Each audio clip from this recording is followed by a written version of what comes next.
Travis, it's good to see you again. Hi, Mary. How has this week been since we met last time? It's been good. How's your week been? It's been pretty good.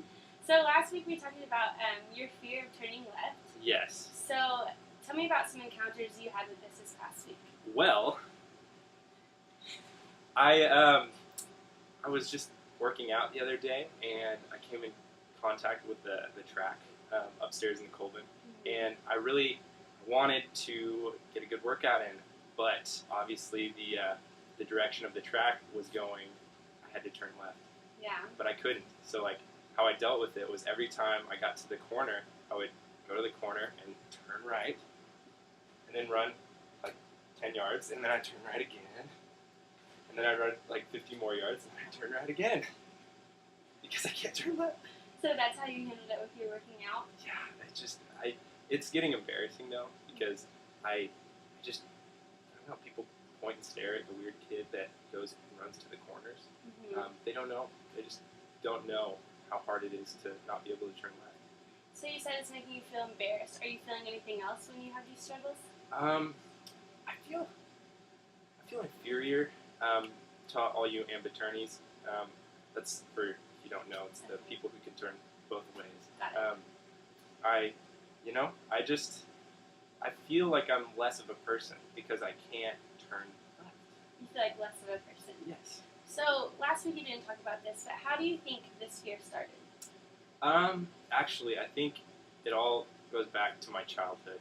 There was a fire in my house, and I was trapped upstairs, and I actually caught on fire. And I tried stop, dropping, and rolling, just like in class they like tell you, and I dropped on the ground, and I tried to roll, but when I rolled left, I fell to the ceiling, and I fell through the floor, and it hurt really bad. So after that, I never turned left after that. That sounds like a hard experience. It was hard. How old were you when that happened? I must have been 12. Were your parents at home? No. You were by yourself? Yes. They were at work. So did you tell them what happened once they came home? Well, they saw me in the hospital, and they tried wheeling me, and they were about to take a left turn, and I screamed. I was like, "Ah! Don't do that!" And I think that's when the fear started. What did they say about this fear you had? They think it's all in my head, which I think it's a legitimate disease. I can't help it.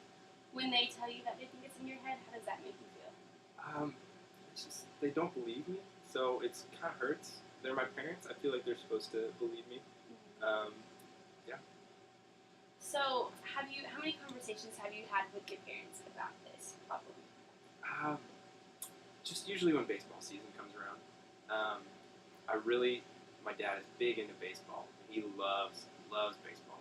And I'm pretty good. I can field, I can run, I can hit, but whenever I have to turn the bases, that's when they can get me pretty easily because I can't turn left, obviously. So my dad will yell at me for not being able to turn left, say it's all in my head, and then that just embarrasses me and it makes me feel bad. I wish they would just instead adjust it to all us non-ambiturnies, just that we can maybe go around the other side of the bags, go to third base first and then second. But I feel like they discriminate against us. Yeah. Yes. So if there was a way for you to overcome this problem of your fear of turning left, would you want to? I mean, I'd like to say I would, but I don't know. Yeah. It's just the fear of the unknown, you know? Yeah. Well, the first step, let's have a conversation with your parents this week. Okay. And sit down with them and just tell them that this is a serious problem and it is real. Okay. And try to get them on the same page with you. But what if they don't believe me? Then, we just gotta try first. Okay. And next week you're gonna tell me how that goes. Thank you so much. And then we'll see what we can do from there. Okay. Okay. Sounds Thank great. you.